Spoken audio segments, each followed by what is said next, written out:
Ito si Maria Teresa Cuadra, 12 years old. Tawagin natin siyang Maria number 1. Ito si Maria Teresa Monfort, 13 years old. Tawagin naman natin siyang Maria number 2. Ang dalawang Maria ay magkaklase sa grade 6 ng Mabini Elementary School sa Bacolod City. Isang araw, nagbigay ng activity si teacher. Ang dalawang Maria ay naatasang magbunot ng damo sa eskwelahan kasama ang kanilang mga kaklase. Si Maria number 2 nakakita ng plastic headband. Ito yung madalas gamitin ng mga batang babae sa kanilang buhok. Nagprank si Maria number 2. Sumigaw siya at sinabing nakakuha siya ng earthworm o bulate. Gusto lang naman niya takutin at gulatin si Maria number 1. Kaya binato niya yung headband na di umano ay bulate. Kaso, tumama sa muka. Particularly sa kanang mata.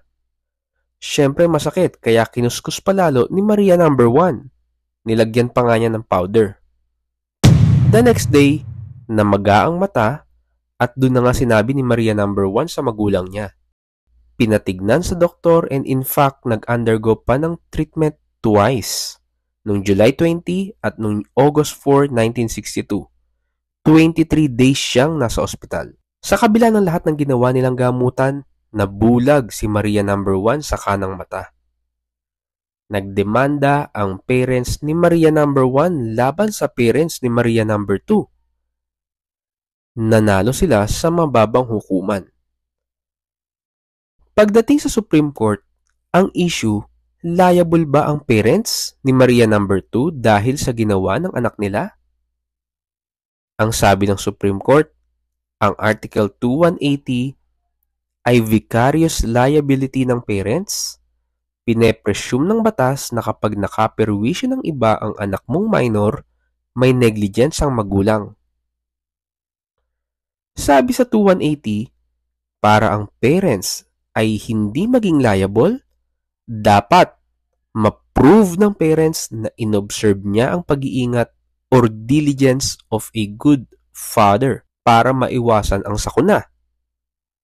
Pero ang tanong ni Supreme Court, paano mapatutunayan ng parent kung wala siya sa premises ng school? Paano magkakaroon ng pag-iingat kung nangyari yung insidente nang wala siya? Gaya sa kaso na to, nangyari sa school. Ang sagot ni Supreme Court, ang sukatan ng pag-iingat, case-to-case basis yan. Depende yan sa pangyayari. Pero sa kasong ito, walang basis para masabing mapiprevent ng parents ni Maria number 2 ang nangyari. O di kaya, naging pabaya sila sa kanilang pagiging magulang. Sa kabilang banda, nasa school ang kanyang anak. Under the care and supervision of the teacher. Yung mga prank na ganyan, sabi ng Supreme Court, usual naman sa mga bata. Kahit sinong parent, kahit gaano ka careful, hindi yan maiiwasan. Hindi rin naman masasabi na dahil nag-prank ng ganun yung bata, it already reveals na mali ang pagpapalaki sa kanya o meron siyang masamang ugali. In short, hindi liable ang parents ni Maria number 2 sa kasong ito. Well, it would have been different siguro kung ang dinimanda niya ay yung teacher or yung school, but that is a case for a different time. If you like this video, please don't forget to subscribe, like, share, and follow. Thank you.